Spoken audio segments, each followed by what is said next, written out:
बिस्मिल्लाहिर्रहमानिर्रहीम। मेरा नाम तैमूर है। मैं फ्यूचर बिजनेस सोल्यूशन के प्लेटफॉर्म से एक दफ़ा फिर आप लोगों के साथ हाजिर हूँ। आज हम डिस्कस करेंगे डीएचए कंस्ट्रक्शन सीरीज जो हमने स्टार्ट की थी उसके पार्ट 3 से रिलेटेड। लास्ट टू जो सीरीज हमने डिस्कस किया था कि प्लॉट अपने लेना किस तरह है, उसका डिज़ाइन किस तरह फाइनल करना है और फिर उसकी बेस किस तरह से बनानी है। अब हम डिस्कस करेंगे इस पार्ट में कि बेस से लेके फर्स्ट जो रूफ फिलिंग है या लेंटर है वहाँ तक क्या आपको जो चैलेंजेस हैं वो दरपेश आते हैं और किस तरह से आपने इनसे निपटना है। जो जब बेस आप कंप्लीट करते हैं, ऑब्वियसली हमने डिस्कस ये किया था कि वो हमने ठेकेदार को विदाउट मटेरियल जो है वो काम दिया हुआ है और वो काम जो है कर रहा है और हम एज्यूम ये कर रहे हैं कि इसी तरह से काम चल रहा है।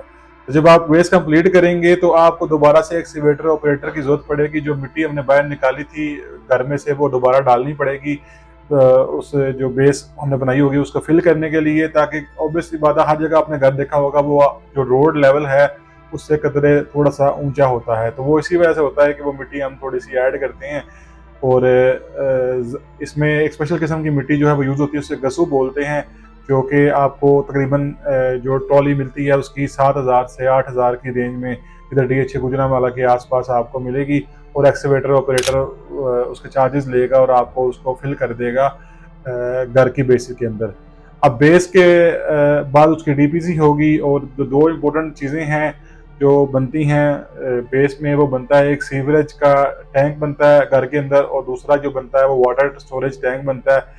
जो कंपनी की वाटर सप्लाई है, डीएचए की वाटर सप्लाई है, वो उस टैंक के अंदर आपकी फिल होती है, फिर आप उसको प्रेशर मोटर से अपने ऊपर वाली जो टैंकी है वाटर टैंक है उसके अंदर शिफ्ट करते हैं और फिर वो घर के अंदर पूरा यूटिलाइज होता है। तो ये दो इंपॉर्टेंट चीज़ें हैं जो वो बनती हैं। इसके बाद आप स्टार्ट कर देते हैं वॉल्स को बिल्ड करना। अंदर की जो दीवारें हैं घर की वो बिल्ड होना स्टार्ट हो जाती हैं और उन पे जो काम है वो आप स्टार्ट कर देते हैं।